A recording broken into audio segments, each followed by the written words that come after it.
Hello दगड़ियों। तो देखिए, हम अपना चैप्टर पढ़ रहे थे प्रकाश। और प्रकाश में हम पिछली क्लास में पढ़ चुके थे समतल दर्पण के बारे में। तो आज हमें जो पढ़ना है, देखो हम पढ़ेंगे गोलीय दर्पण के बारे में। पहले तो ये समझ लेते हैं कि देखिए, दर्पण जो हैं ये दो टाइप के होते हैं। एक तो कौन से हो गए, एक होते हैं समतल दर्पण, और दूसरा जो टाइप होता है वो होता है गोलीय दर्पण। ठीक है। तो समतल दर्पण हमने अपनी पिछली क्लास में देख चुके थे। अब हमें आज जो पढ़ना है वो गोलीय दर्पण के बारे में पढ़ना है, और ये इस वाले चैप्टर का सबसे इम्पॉर्टेंट टॉपिक है, गोलीय दर्पण। मतलब आप देखोगे क्वेश्चन यहाँ से आना ही आना है 100%। ठीक है, चलिए तो पहले समझते हैं गोलीय दर्पण का मतलब क्या होता है। देखो, एक आपको लेना है, मान लीजिए हमने ये गोला ले लिया जिसको हम बोलते हैं स्फेयर। तो यहाँ पे लिखा है ऐसा दर्पण जिसकी परावर्तन पृष्ठ जो होगा वो कैसा होना चाहिए, गोलीय। तो हमने ये लिया गोला, मान लीजिए कांच का बना गोला है। तो अगर मैं इसकी इस वाली सतह को पीछे से क्या कर दूं, पॉलिश कर दूं, तो ये कैसा दर्पण बन जाएगा, ये हमारे पास बन जाएगा अवतल दर्पण। ठीक है। लेकिन अगर मैं इसकी इस वाली सतह को, अंदर वाली सतह को ऐसे ये पॉलिश कर दूं, पॉलिश कहना या ऐसे बोल सकते हैं कि इस पर अगर हम परत चढ़ा दें, किसकी, एल्यूमिनियम की, या फिर हमने पढ़ा था चांदी की, तो ये वाली सतह क्या बन जाएगी आपकी, उत्तल दर्पण। तो उत्तल दर्पण कैसा होता है, ये होता है उभरा हुआ बाहर की तरफ। लेकिन जो आपका अवतल दर्पण होता है वो कैसा होता है, वो होता है धंसा हुआ, बीच से धंसा हुआ होगा। और ये कैसा होता है, ये उभरा हुआ होता है। ठीक है। तो ये जो हम आज गोलीय दर्पण के बारे में पढ़ने वाले हैं, तो इसमें हमें कुछ क्या करना है, कुछ इम्पॉर्टेंट टर्म्स याद रखने हैं। वो इम्पॉर्टेंट टर्म्स क्या, कौन कौन से हैं, वो एक एक करके समझते हैं। देखिए, सबसे पहले हमें देखना है कि दर्पण का ध्रुव क्या होता है, जिसको हम डिनोट करेंगे किससे, पी से। तो मान लीजिए अभी जो हमने ये एक गोला लिया था, इस गोले से मान लो आपने ये बनाया अवतल दर्पण। तो मैं अवतल दर्पण का अगर क्या निकाल लूँ, सेंटर, केंद्र, इसका मेरे को केंद्र निकालना है। तो अवतल दर्पण का जो सेंटर होगा या केंद्र होगा, उसी को हम क्या बोलते हैं, दर्पण का ध्रुव। तो गोलीय दर्पण की परावर्तक पृष्ठ के केंद्र को क्या बोल देते हैं, ध्रुव बोलते हैं। इसको इंग्लिश में बोलते हैं पोल। ठीक है। इसी तरीके से आपको दूसरा देखना है। देखो, ये था दर्पण का ध्रुव। अगर आपसे पूछे कि वक्रता केंद्र क्या होता है, इसको इंग्लिश में बोलते हैं सेंटर ऑफ कर्वेचर। ठीक है, क्या बोलना है इसको, सेंटर ऑफ कर्वेचर। तो सेंटर ऑफ कर्वेचर क्या होता है या वक्रता केंद्र क्या होता है। देखो, जो आपने गोला लिया था और जिसका एक भाग क्या कंसीडर किया आपने, दर्पण बना दिया, जिसके एक भाग से पीछे की तरफ क्या करके उस पर परत चढ़ा के, तो जो काल्पनिक गोलीय सतह है, ये जो गोलीय सतह आप देख रहे हो अभी, इस काल्पनिक गोलीय सतह का जो केंद्र होगा, इसका केंद्र देखो तो आप ये होगा गोलीय सतह का, तो यही जो केंद्र होता है इसी को क्या बोलते हैं हम, इस दर्पण का वक्रता केंद्र बोलेंगे। तो परिभाषा क्या हो गई, काल्पनिक गोलीय सतह का केंद्र जिसका भाग दर्पण होता है, ये दर्पण है, ये वाला भाग। तो इसी काल्पनिक सतह का जो सेंटर है, ये केंद्र है, इसी को हम क्या बोलेंगे, वक्रता केंद्र। ठीक है, या वक्रता बिंदु बोलते हैं। दूसरा आपको ये देखना है कि जो आपने अभी बनाया था, क्या, एक तो बनाया ध्रुव और दूसरा बनाया वक्रता केंद्र। इन दोनों के बीच की जो दूरी होगी, इसको हम डिनोट करते हैं आर से, और इसको बोल देते हैं हम वक्रता त्रिज्या। तो P यानी कि ध्रुव और C यानी कि वक्रता केंद्र, इनके बीच की दूरी को क्या बोल रहे हैं, वक्रता त्रिज्या। ठीक है। फिर यहाँ पे हमने लिखा है मुख्य अक्ष। तो देखो, P यानी कि ध्रुव और वक्रता केंद्र को मिलाने वाली जो क्या होगी, एक सीधी रेखा, इस सीधी रेखा को ही हमें क्या बोलना है, मुख्य अक्ष बोलेंगे। तो P तथा C को मिलाने वाली रेखा क्या बन जाएगी अपने पास, मुख्य अक्ष। तो आपको कौन कौन से टर्म याद रखने, एक C वक्रता बिंदु, P ध्रुव, R वक्रता त्रिज्या, और दूसरा बताया आपको, ये मुख्य अक्ष, इसको बोलते हैं प्रिंसिपल एक्सिस, इंग्लिश में बोलेंगे प्रिंसिपल एक्सिस। ठीक है, चलिए, तो अब देखिए ये जो हमारे पास टर्म थे ये बहुत इंपॉर्टेंट टर्म थे। अब इन्हीं का यूज़ करके हमें आगे गोलीय दर्पण के बारे में डिटेल में पढ़ना है। तो आइए, लेकिन उससे पहले हमें क्या देखना है, एक और इम्पॉर्टेंट टर्म है जिसको बोलते हैं मुख्य फोकस बिंदु, या सीधे सीधे बोल सकते हो आप फोकस, सीधे फोकस बोल दो आप। तो मान लीजिए हमारे पास एक कैसा दर्पण है, एक तो है हमारे पास अवतल दर्पण। ये वाला दर्पण कौन सा हो गया, जो अंदर की तरफ धंसा हुआ है, अवतल दर्पण। तो पहले हम अवतल दर्पण के लिए देख रहे हैं कि मुख्य फोकस कैसे बनेगा। आपको क्या करना है, देखो अभी बताया, ये होता है आपका मुख्य अक्ष। तो मुख्य अक्ष के समानांतर मान लीजिए आपके पास कुछ रेखाएं आई, या जिनको हम बोल रहे हैं प्रकाश की किरणें। ये प्रकाश किरणें आ रही हैं कि किसके समानांतर आ रही है, मुख्य अक्ष के। तो समानांतर आने के बाद ये जिस बिंदु पे जाके मिल जाएं या मिलती हुई प्रतीत हों, मिलती हुई प्रतीत होने का मतलब वो अभी अगले वाले केस में देखेंगे। यहाँ पे तो आपको दिख रहा है कि ये सीधे सीधे अगर क्या आ रही है, समानांतर आई मुख्य अक्ष के, और जिस बिंदु पे जाके मिल गई उसी बिंदु को हम क्या बोलेंगे, इसका मुख्य फोकस बिंदु।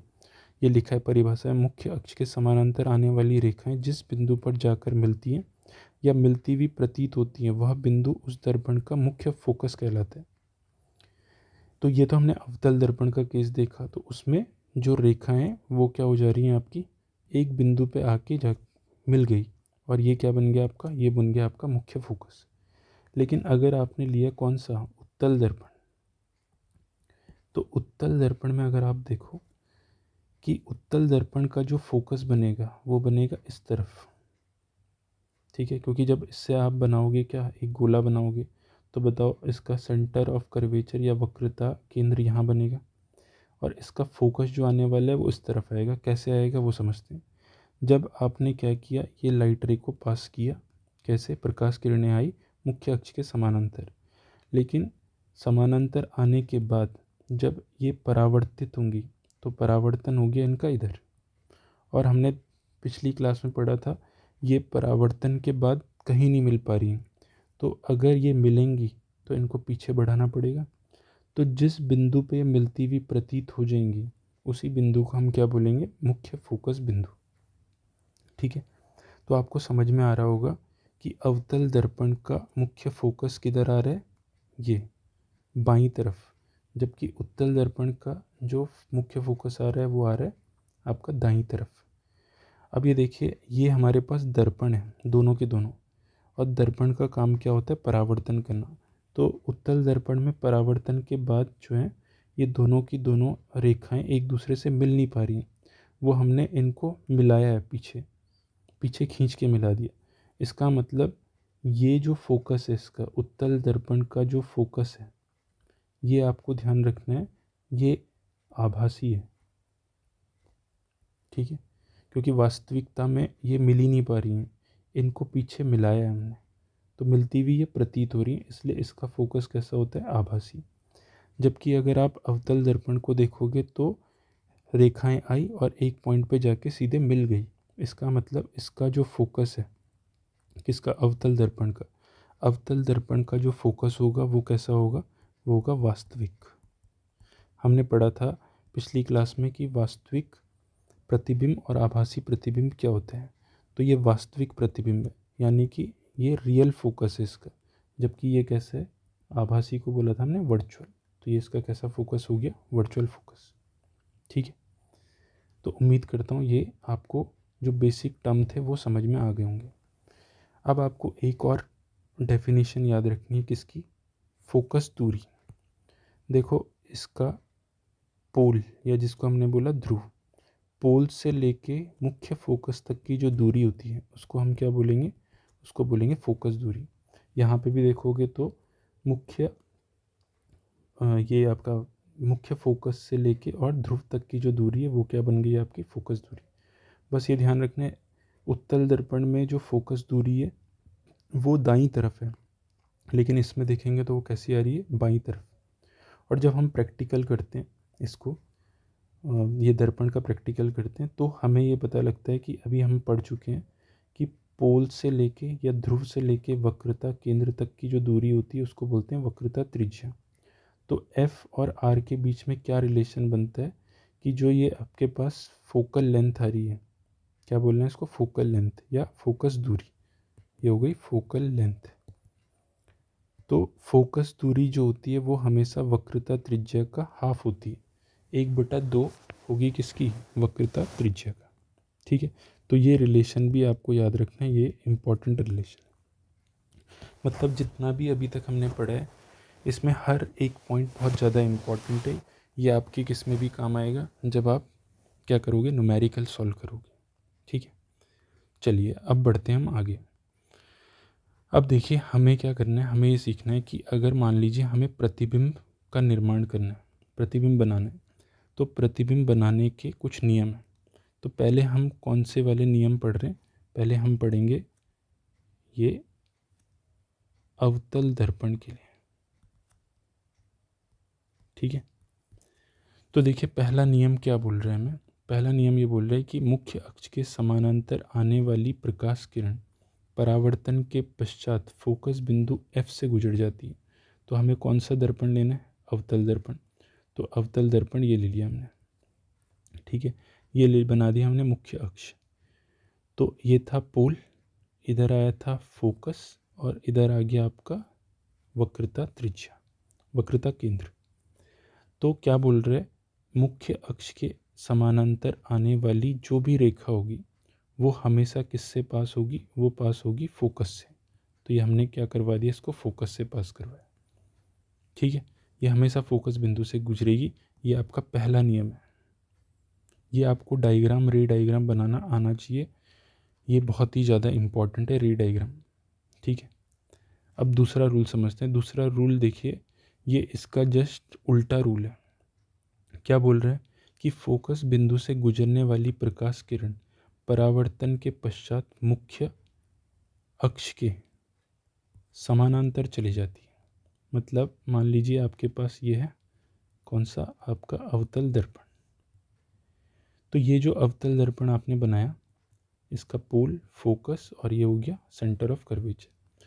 तो क्या बोल रहे हैं, अगर कोई भी रेखा, कोई भी प्रकाश किरण फोकस से पास हो रही है, मान लीजिए ये हो गई फोकस से पास, तो ये हमेशा क्या होगी, ये मुख्य अक्ष के समानांतर निकल जाएगी परावर्तन के पश्चात। तो अगर आप देखो इस वाले फर्स्ट रूल को और सेकंड रूल को, ये एक दूसरे के क्या हो गए, ऑपोजिट हो गए, बिल्कुल उल्टे हो गए। उम्मीद करता हूँ ये भी आपको समझ में आया होगा। अब आते हैं तीसरे रूल में।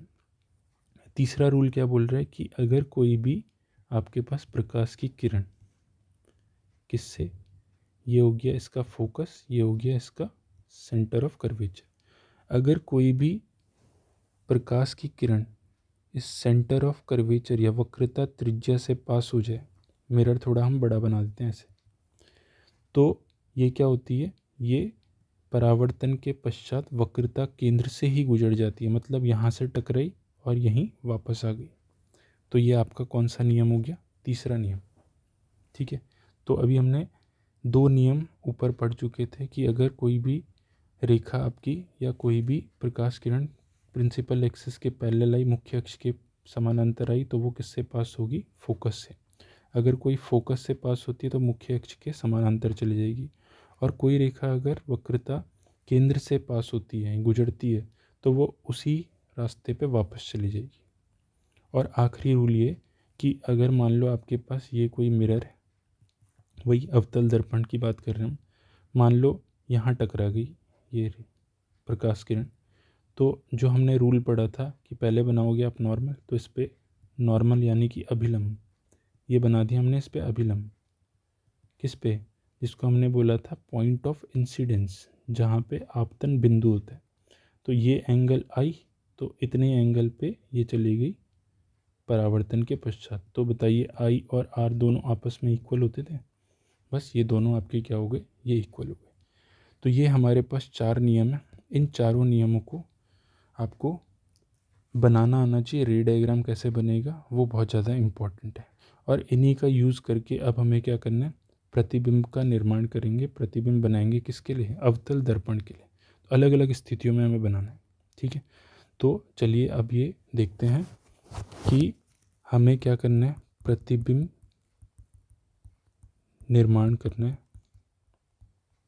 किसके लिए? अवतल दर्पण के लिए, ठीक है। तो इसका पहला केस ले रहे हैं हम, केस नंबर 1। देखो हमें करना क्या है, पहले मैं आपको एक आइडिया दे देता हूँ कि मान लीजिए ये आपके पास अवतल दर्पण है।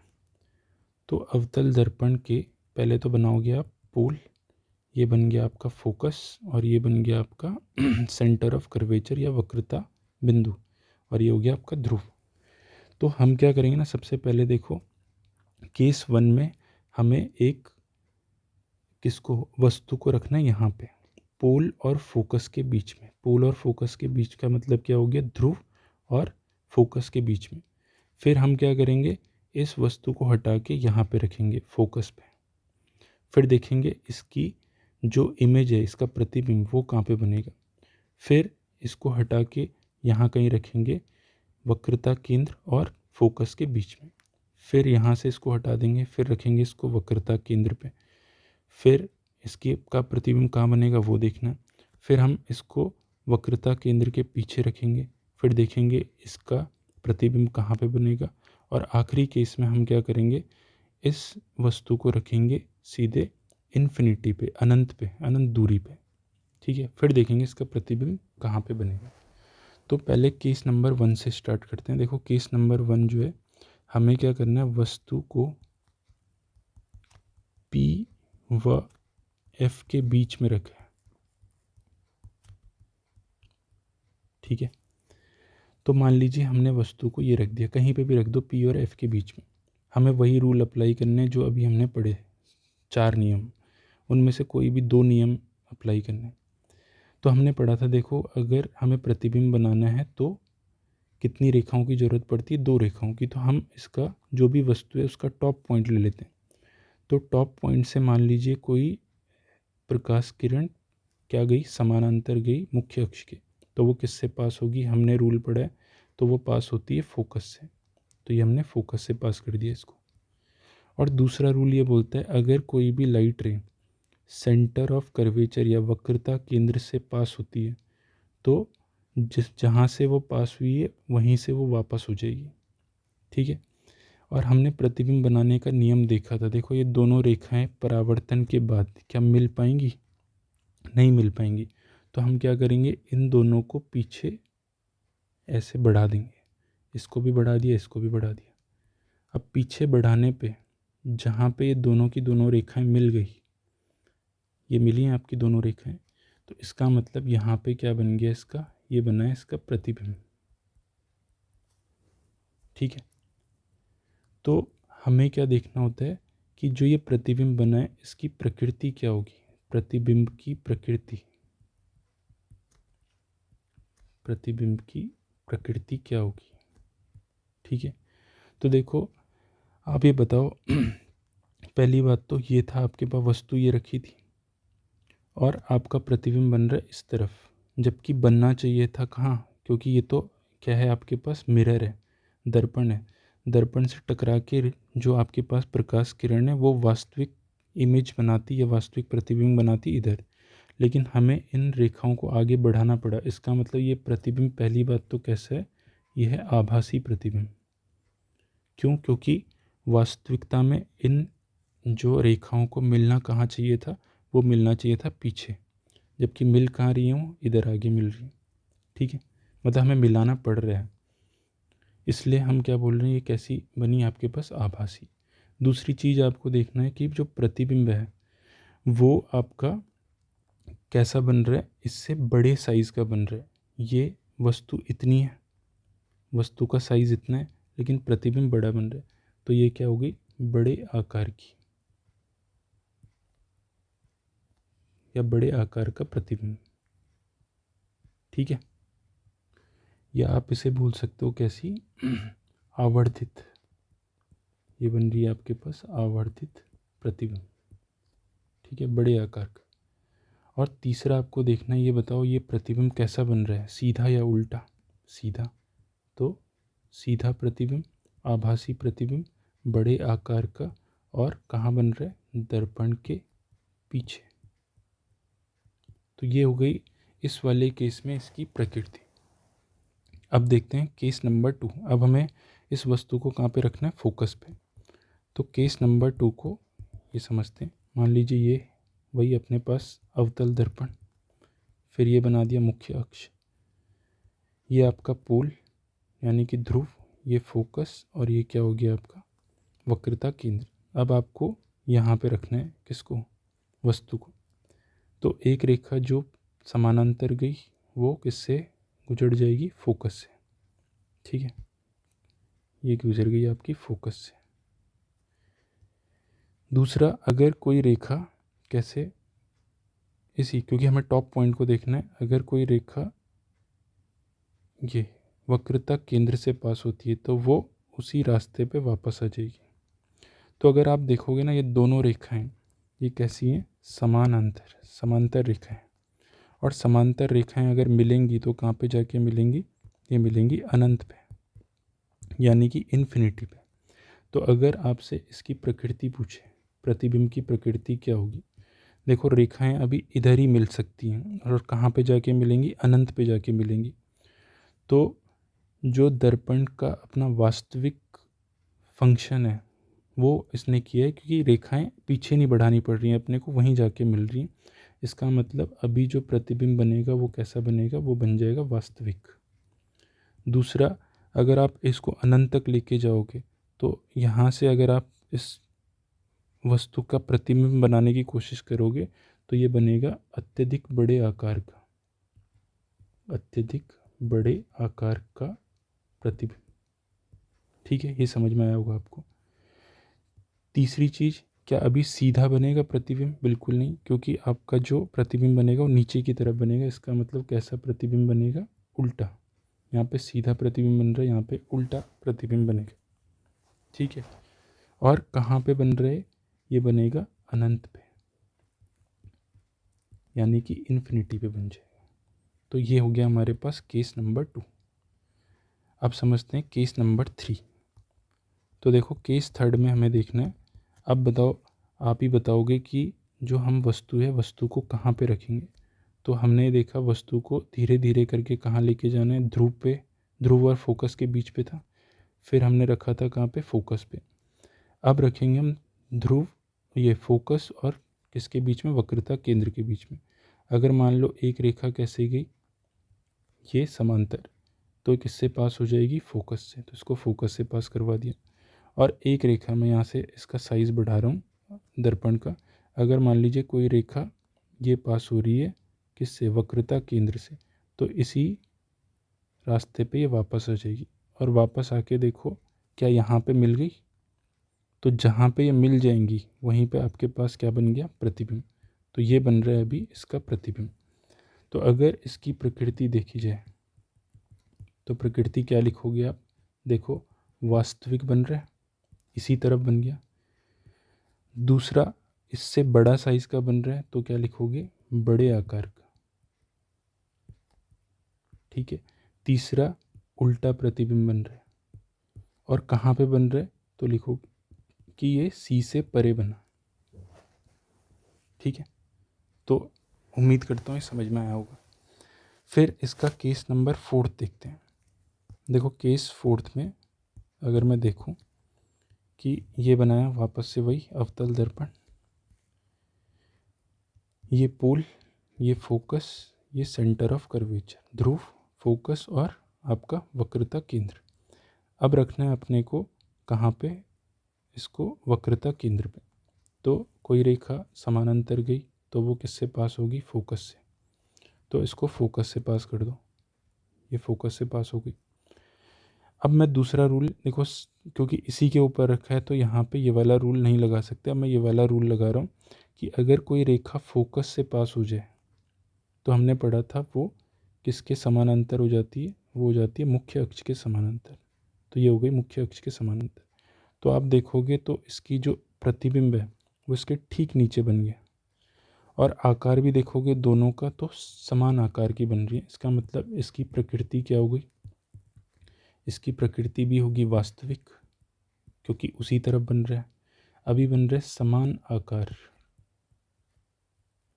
ठीक है, और उल्टा प्रतिबिंब बन ही रहा है। और कहाँ पे बन रहा है तो लिखोगे सी पर, यानी कि वक्रता केंद्र पर। अब आते हैं इसका 5वां केस देखते हैं। तो केस नंबर 5 में मान लीजिए ये आपके पास भाई अवतल दर्पण। अभी आपको कहाँ पे रखना है वस्तु को रखना है सी से परे। ये रख दिया हमने सी से परे। तो अगर कोई रेखा पैरेलल गई, समानांतर गई, तो फोकस से पास हो जाएगी। तो ये फोकस से पास हो गई। और अगर कोई रेखा किससे पास होती है, ये वक्रता केंद्र से, ठीक है, तो वो उसी रास्ते पे वापस आ जाएगी। तो कहाँ पे मिल गई रेखा है, यहाँ पे। इसका मतलब ये इसका प्रतिबिंब बना। तो अभी अगर आप देखो प्रतिबिंब वस्तु से छोटा बन रहा है, इसका मतलब अब की बार जो इसकी प्रकृति लिखोगे आप वो होगी वास्तविक क्योंकि उसी तरफ बना। फिर क्या समान आकार का होगा, नहीं। अब कैसा बनेगा, छोटे आकार का प्रतिबिंब। और अभी भी कैसा बनेगा, उल्टा प्रतिबिंब। और बन कहाँ रहा है, सी व एफ के बीच में कहीं बन जाएगा, ठीक है। तो ये हो गया हमारे पास केस नंबर 5वां। और अब देखते हैं इसका आखिरी केस। तो आखिरी केस है आपके पास, अगर कोई भी जो आपके पास वस्तु है वो कहाँ रखी है, वो रखी है इन्फिनिटी पे, यानी कि अनंत पे। अभी वस्तु अनंत पे रखी हुई है। तो देखो अनंत के लिए हमेशा आपको याद रखना है, अनंत पे कोई भी वस्तु रखी होगी तो वो वहाँ से आने वाली जो आपकी प्रकाश किरणें होंगी वो हमेशा पैरेलल आएंगी। तो एक मान लीजिए ये आई पैरेलल और एक ये आ गई पैरेलल। तो दोनों की दोनों पैरेलल आ रही हैं, तो बताइए कहाँ पे मिलेंगी, फोकस पे। तो ये मिलेंगी फोकस पे। अब दोनों रेखाएं अगर फोकस पे मिलेंगी तो आप देखो वस्तु का आकार मान लीजिए ये, लेकिन इसकी जो प्रतिबिंब बन रहा है, इसकी जो इमेज बन रही है वो बन रही है बिंदु साइज़ की, पॉइंट साइज़ की बन रही है। इसका मतलब इसकी प्रकृति क्या होगी, क्योंकि इसी तरफ बन रही है तो वास्तविक तो होगी, लेकिन ये क्या होगी, इसको लिखोगे अत्यधिक छोटे आकार की, ठीक है। अत्यधिक छोटे आकार की क्यों, क्योंकि ऑब्जेक्ट या आपका वस्तु इतनी बड़ी थी और उसका साइज़ इतना छोटा हो गया, तो ये अत्यधिक छोटे आकार की हो गई। और कैसा प्रतिबिंब बनेगा, यहाँ पे भी उल्टा। और कहाँ पे बनेगा, ये बनेगा एफ पर, फोकस पर। तो अगर आपको ये समझ में आया हो, देखो मैं वापस से एक बार समझा देता हूँ कि केस नंबर 1 जो था वस्तु को पी और एफ के बीच में रखा था, तो वहाँ पे हमारे पास प्रतिबिंब कैसा बना था, आभासी बड़े आकार का, सीधा और दर्पण के पीछे। तो आपको एक चीज़ ध्यान रखनी है, जब जब आभासी प्रतिबिंब बनेगा तो याद रखना वो हमेशा कैसा होगा, सीधा, ठीक है। फिर केस नंबर 2 में हमने वस्तु को रखा था कहाँ पे, वस्तु रखी है अभी एफ पर। अगर वस्तु एफ पे तो देखो इसका जो प्रतिबिंब है वो कहाँ बन रहा है, अनंत पे। और जब आप वस्तु को अनंत पे रखोगे तो उसका प्रतिबिंब कहाँ पे बन जाएगा, एफ पे। लेकिन जब जब आप क्या कर रहे हो, इसको पोल और फोकस के बीच से हटा के, जैसे मान लो ध्रुव और फोकस के बीच में जब रखा तब तो बना आभासी, लेकिन इसको छोड़ के कोई भी केस देखोगे तो हर केस में आपके पास क्या होगा, वास्तविक प्रतिबिंब बन के आएगा। दूसरा क्या देखा, अत्यधिक बड़े आकार का बनेगा, उल्टा बनेगा, और कहाँ पे बनेगा, अनंत पर। तो आपको ये भी ध्यान रखना है, यहाँ बताया आभासी होगा तो वो हमेशा सीधा होगा, लेकिन अगर वास्तविक होगा तो हमेशा कैसा प्रतिबिंब होगा, उल्टा। फिर हमने केस नंबर 3 देखा। केस नंबर 3 में क्या था, वस्तु को रखना था, वस्तु सी व एफ के बीच में। तो सी और एफ के बीच में, तो इसकी प्रकृति फिर से कैसी है, वास्तविक, तो उल्टा होगा ही होगा प्रतिबिंब, बड़े आकार का बनेगा और सी से परे बनेगा। केस नंबर 4 में देखा, ये इम्पॉर्टेंट केस है, जब कहाँ पे रखोगे आप वस्तु को, कहाँ पे रखा है, वस्तु सी पर रख दी है। तो वस्तु को सी पे रखोगे तो वास्तविक समान आकार का, उल्टा और सी पर। तो वास्तविक होगा तो उल्टा तो होना ही है, लेकिन जब सी पे रखोगे तो वो समान आकार का होगा। केस 5 हमने देखा क्या, कि अगर आप सी से परे रखते हो, वस्तु सी से परे है, तो इस केस में क्या होगा, आपका इमेज यहाँ बन जाएगी, यानी कि वास्तविक बनेगी, छोटे आकार की बनेगी, लेकिन वास्तविक है तो उल्टी इमेज बननी है और सी और एफ के बीच में बनेगी। और जो केस नंबर 2 देखा था उसका ही अपोजिट है। अगर आप किसी वस्तु को अनंत पे रखते हो तो उसका जो इमेज बनेगी वो कहाँ पे बन जाएगी, वो फोकस पे बनेगी। तो उसकी प्रकृति वास्तविक, लेकिन जो इमेज बनेगी, प्रतिबिंब बनेगा, अत्यधिक छोटे आकार का होगा, उल्टा होगा और फोकस पे बनेगा। ठीक है, तो ये बहुत ही इम्पॉर्टेंट टॉपिक है। इन रे डायग्राम को आपको बहुत अच्छे से बनाना आना चाहिए। और अब जो हमारी अगली क्लास होगी उसमें हम इन्हीं पे बेस देखेंगे कि क्वेश्चन कैसे आते हैं, न्यूमेरिकल कैसे आते हैं। ठीक है, तो चलिए आप इतना पढ़ के रखिएगा।